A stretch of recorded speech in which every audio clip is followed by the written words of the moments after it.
MP আনার হত্যায় গ্রেফতার ৩ জনের জড়িত থাকার তথ্য ডিবির কাছে। মাস্টারমাইন্ড আখতারুজ্জামান শাহিন পাড়ি জমিয়েছে যুক্তরাষ্ট্রে। ঢাকায় আসছে কলকাতার পুলিশ। শ্রম আইন লঙ্ঘনের মামলায় ডক্টর ইউনূসের জামিনের মেয়াদ বাড়ল ৪ জুলাই পর্যন্ত। টানা হ্যাচড়ায় বহির্বিশ্বে বাংলাদেশের মর্যাদা ক্ষুণ্ণ হচ্ছে, মন্তব্য নোবেলজয়ীর।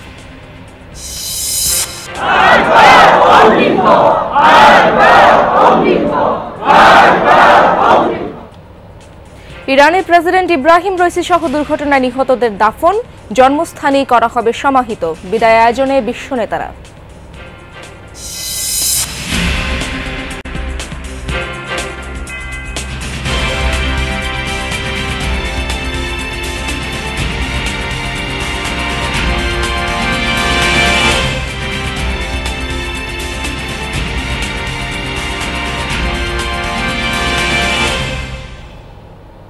আমন্ত্রণ জানাচ্ছি যমুনা নিউজে। আপনাদের সঙ্গে আছি আমি ইশরাত জাহান।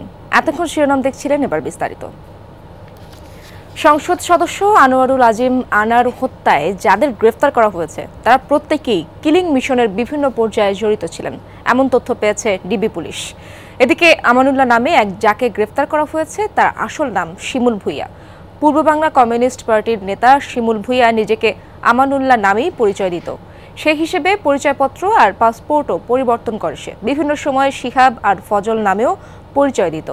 আরও গ্রেফতার করা হয় তানভীর ভূঁইয়াকে, যার বাড়ি খুলনার ফুলতলার দামোদর পাড়ায়। এছাড়া গ্রেফতার শেলেস্তা রহমানকে দিয়ে এমপি হত্যার ফাঁদ পাতা হয় বলে ধারণা গোয়েন্দাদের। আর এই হত্যাকাণ্ডের মাস্টার মাইন্ড এমপিরই বন্ধু ও মার্কিন পাসপোর্টধারী আখতারুজ্জামান শাহিন। হত্যাকাণ্ডের সময় কলকাতায় কিলিং অভিযান শেষ করে আটককৃত ৩ জনের সাথে দেশে ফিরছিল শাহিন। পরদিনই তিনি পাড়ি জমান যুক্তরাষ্ট্রে। কলকাতায় সঞ্জীবা গার্ডেন্সের ওই ফ্ল্যাট তিনিই ভাড়া করেছিলেন। এদিকে এমপি আনার হত্যার ঘটনায় ঢাকায় আসার কথা পশ্চিমবঙ্গ পুলিশের একটি স্পেশাল টিম। ব্যবসায়িক শত্রুতার জেরেই খুন হয়েছেন এমপি আনোয়ারুল আজিম আনার। বুধবার সন্ধ্যায় ভিডিও কনফারেন্সে বাংলাদেশ পুলিশ এবং আটককৃতদের সাথে কথা বলে বিষয়টি নিশ্চিত করেছে বিধাননগর পুলিশ ও সিআইডি।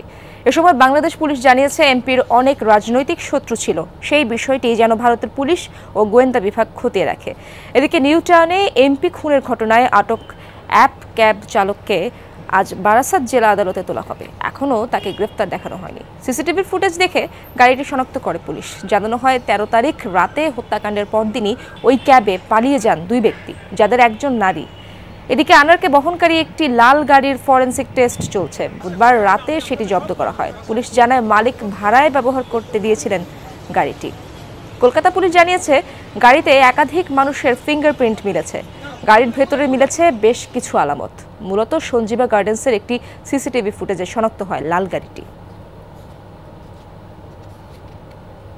দর্শক, এই বিষয়ে আরো বিস্তারিত তথ্য জানবো। কলকাতা থেকে যুক্ত হচ্ছেন আমার সহকর্মী সুকান্ত চট্টোপাধ্যায়। সুকান্ত, শোনা যাচ্ছে ভারতীয় পুলিশের একটি বিশেষ টিম ঢাকায় আসতে পারে।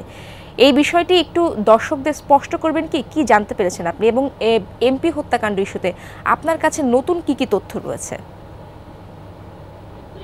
দেখুন, গতকাল কিন্তু সন্ধ্যায় এই ডিবির সঙ্গে সিআইডি, পশ্চিমবঙ্গের সিআইডির ভিডিও কনফারেন্স হয় এবং সেই ভিডিও কনফারেন্সে যারা আততায়ী, যারা গ্রেপ্তার হয়েছেন ঢাকায়, তাদের যে লোকেশন, অর্থাৎ তারা কোন কোন পথে গিয়েছেন সেটা কিন্তু সঠিকভাবে বলতে পারছেন না, বা কলকাতার পুলিশ তারা বুঝতে পারছেন না। সেই কারণেই কলকাতা থেকে সিআইডির এবং স্পেশাল ব্রাঞ্চ অর্থাৎ এসটিএফ এর 2 আধিকারিক কিন্তু ঢাকায় যাচ্ছেন, এটা আমরা সূত্রে জানতে পেরেছি। এবং তারা গিয়ে সরাসরি আততায়ীদের সঙ্গে কথা বলবেন, কোথায় কোথায় তারা এই দেহাবশেষ ফেলেছেন সেই অনুযায়ী কিন্তু কলকাতার পুলিশ অর্থাৎ সিআইডি এবং এসটিএফ এর আধিকারিকরা সেই জায়গা থেকে তার দেহের অংশ উদ্ধার করতে। তবে যে ক্যাব চালককে আটক করা হয়েছে তাকে আজকে আদালতে তোলার কথা। সেই মতো কিন্তু তাকে জিজ্ঞাসাবাদ করা হচ্ছে যে যে লোকেশনে তারা নিয়ে গিয়েছে, গাড়িটাকে নিয়ে গিয়েছিল, সেই লোকেশনেও কিন্তু সিআইডির আধিকারিকরা যেতে পারেন। অর্থাৎ ক্যাব চালক তিনি তো জানেন যে কোথায় কোথায় গিয়েছিলেন। দুটি জিনিসকে মিলিয়ে কিন্তু এগোতে চাইছে সিআইডি। ইশরাত। সুকান্ত, ধন্যবাদ আপনাকে। দর্শক, ডিবি কার্যালয় থেকে যুক্ত হচ্ছেন আমার সহকর্মী মনিরুল ইসলাম। সরাসরি যাচ্ছি তার কাছে। মনির, এমপি আনারের হত্যার বিষয়ে ডিবি পুলিশের তরফ থেকে নতুন কোনো তথ্য মিলল কিনা এবং বিস্তারিত কি কি তথ্য আছে আপনার কাছে সর্বশেষ আমাদেরকে জানান।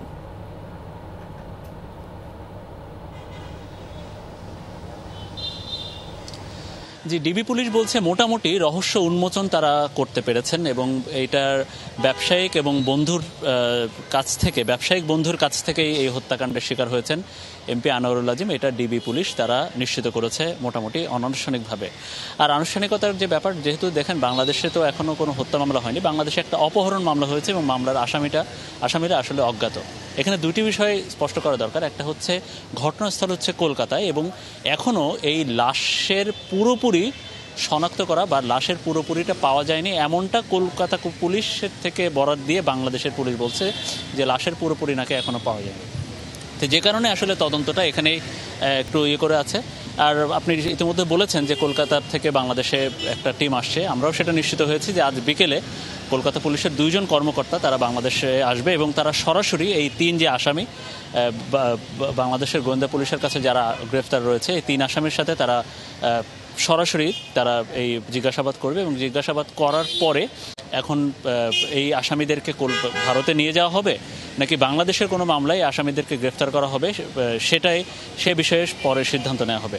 একটা বিষয় যে বাংলাদেশেও একটা অপহরণ মামলা আছে এবং ভারতে হত্যা মামলা হয়েছে এবং এই কোন মামলায় তাদেরকে আসলে কোন দেশে নিয়ে যাওয়া হবে, যেহেতু বন্দি বিনিময় চুক্তি আছে সেহেতু ভারতের পুলিশ এই বাংলাদেশের 3 আসামিতে তাদেরকে নিয়ে যেতে পারেন অথবা বাংলাদেশের পুলিশ এটা এখানেই তদন্ত করতে পারেন।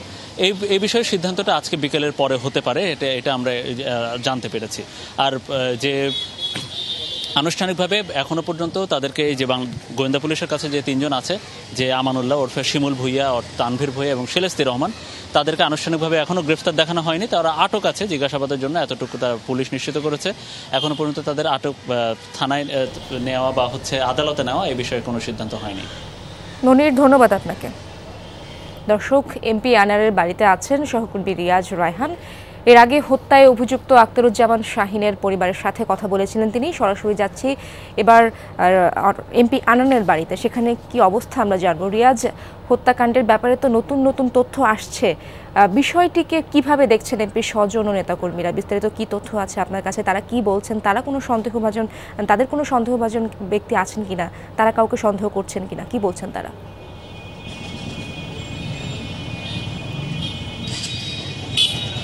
ইরশাদ, আমরা সেই কোটচাঁদপুর থেকে প্রধান অভিযুক্ত আখতারুজ্জামান শাহিন, তার বাংলা বাড়ি এবং তার যে বড় ভাই কোটচাঁদপুর পৌর মেয়র, তার সাথে কথা বলে আমরা এসেছি কালীগঞ্জে, যেখানে এমপি আনোয়ারুল আজিম আনার 3 মেয়র সদস্য নির্বাচিত হয়েছিল তার বাড়ির সামনে। এবং তার বাড়ির সামনে দেখতে পাচ্ছেন নেতাকর্মীদের ভিড় রয়েছে। উপজেলা আওয়ামী লীগ থেকে শুরু করে অন্যান্য অঙ্গ সহযোগী সংগঠন, পাশাপাশি সাধারণ মানুষ যারা রয়েছেন তারাও এসছেন।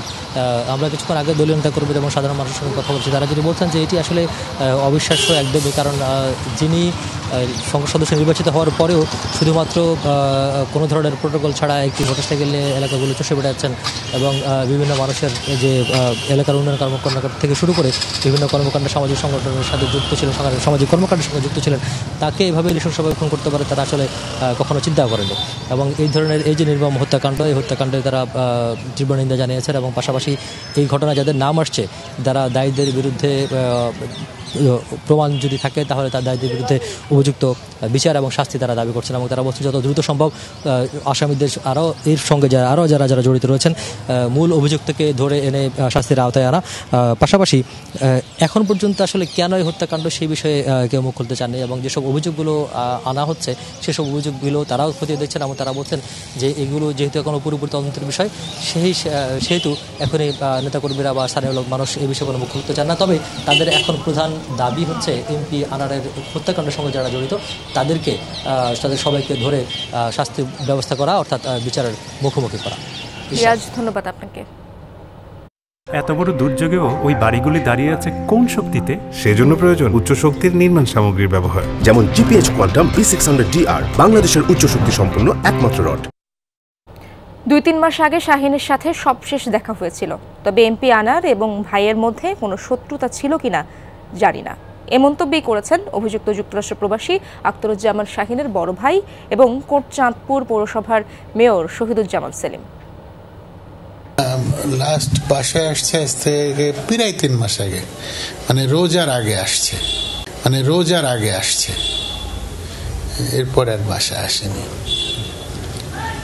আর সাধারণত বাসায় এই 2 বছর 2.5 বছর যাবৎ বাসায় একটু কম আসে। আসলে ওই গ্রামে, আমাদের গ্রামের বাড়ি, ওখানে ওর একটা ফার্ম আছে, ফার্মে ইয়েটা আছে, ওখান থেকে অমনি আবার চলে যায়। এটা কোনো রকমেই ভালোভাবে নিতে পারছে না, এই ধরনের জিনিসগুলো মেনে নেওয়ার মতো না, মেনে নেওয়া যায়ও না। তো আর ব্যক্তিগতভাবে আনার সাহেবের সাথে আমারও ভালো সম্পর্ক ছিল। শ্রম আইন লঙ্ঘন মামলায় 6 মাসের সাজাপ্রাপ্ত নোবেলজয়ী ডক্টর ইউনূসের জামিন আগামী 4 জুলাই পর্যন্ত বৃদ্ধি করা হয়েছে। বেলা 11টা নাগাদ কাকরাইলে অবস্থিত শ্রম আপিল ট্রাইব্যুনালে যান তিনি। এ সময় তার সঙ্গে ছিলেন আইনজীবী সহ সংশ্লিষ্টরা। পরে জামিন আবেদন করেন তিনি। ইউনূস বলেন, তাকে নিয়ে টানা হ্যাচড়া করা হচ্ছে, এতে বহির্বিশ্বে বাংলাদেশের মর্যাদা ক্ষুণ্ণ হচ্ছে। কোন রাগে তাকে হেনস্থা করা হচ্ছে তা তিনি জানেন না বলেও মন্তব্য করেন এই নোবেলজয়ী। কলকারখানা প্রতিষ্ঠান পরিদর্শন অধিদপ্তরের আইনজীবী অ্যাডভোকেট খুরশিদ আলম খান বলেন, বাংলাদেশের মর্যাদা নিয়ে সাজাপ্রাপ্ত আসামির কথা বলার কোনো এখতিয়ার নেই, তার উপর বাংলাদেশের মর্যাদা নির্ভর করে না বলেও মন্তব্য করেন তিনি। গত 16 এপ্রিল শ্রম আইন লঙ্ঘনের অভিযোগে দায়ের করা মামলায় ডক্টর ইউনূসকে 23 মে পর্যন্ত জামিন দিয়েছিলেন শ্রম আপিল ট্রাইব্যুনাল।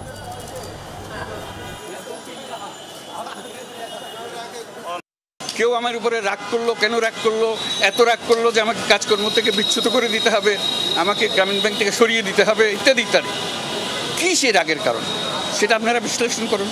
কোর্ট মনে হয় অনেকটা নিরুপায় হয়ে আবার আগামী 4-7 তারিখে আমাদের পরবর্তী ডেট নির্ধারণ করছেন। 4 জুলাই আশা করি আমরা যদি সই হয়ে যায়, রায়ের কপি আমরা জাবেদানগর দিতে পারব, এবং জাবেদানগর দিলেই আপিল শুনানি হতে কোনো অসুবিধা নেই। কেন্দ্রীয় ব্যাংকের স্বাধীনতা ক্রমান্বয়ে দুর্বল হচ্ছে। টাকার প্রয়োজনীয়তা কমে যাওয়ায় অনেক ব্যাংক সিকিউরিটিজ বা বন্ডে বিনিয়োগ করছে। সকালে সিপিডি আয়োজিত সংলাপে এমন চিত্র তুলে ধরা হয়। বলা হয়, মূল্যস্ফীতির চাপ সামলাতে সঞ্চয়ী হিসাব থেকে অনেকে টাকা তুলে নিচ্ছেন।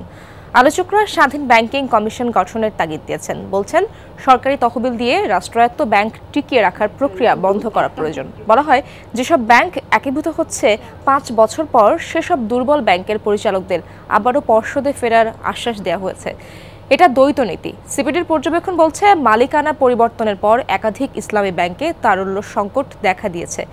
মূল প্রবন্ধে বলা হয়, ব্যাংকে সুশাসনের ঘাটতি রয়েছে। অনেক উদ্যোগের পরও খেলাপি ঋণ কমানো যাচ্ছে না। এক যুগে বেড়েছে প্রায় 3 গুণ। রাষ্ট্রায়ত্ত ব্যাংকের পাশাপাশি বেসরকারি ব্যাংকেও খেলাপি ঋণ বাড়ছে, যা এখন উদ্বেগের কারণ। আমাদের ধারণা যে রাষ্ট্রীয় মালিকানাধীন ব্যাংকগুলি হয়তো খেলাপিতে সর্বোচ্চ রয়েছে, কিন্তু উদ্বেগের বিষয় হচ্ছে যে শুধুমাত্র রাষ্ট্রীয় মালিকানাধীন ব্যাংকগুলোতে না, ব্যক্তি খাতের ব্যাংকগুলোতেও কিন্তু এই খেলাপি ঋণের পরিমাণ বাড়ছে। প্রভিশনিং যেটা ছিল সেটা কিন্তু মোট প্রয়োজনের 80%, 80.5% রিকোয়ারমেন্টের রাখা আছে। এখানে 19,261 কোটি টাকা একটা ঘাটতি রয়েছে।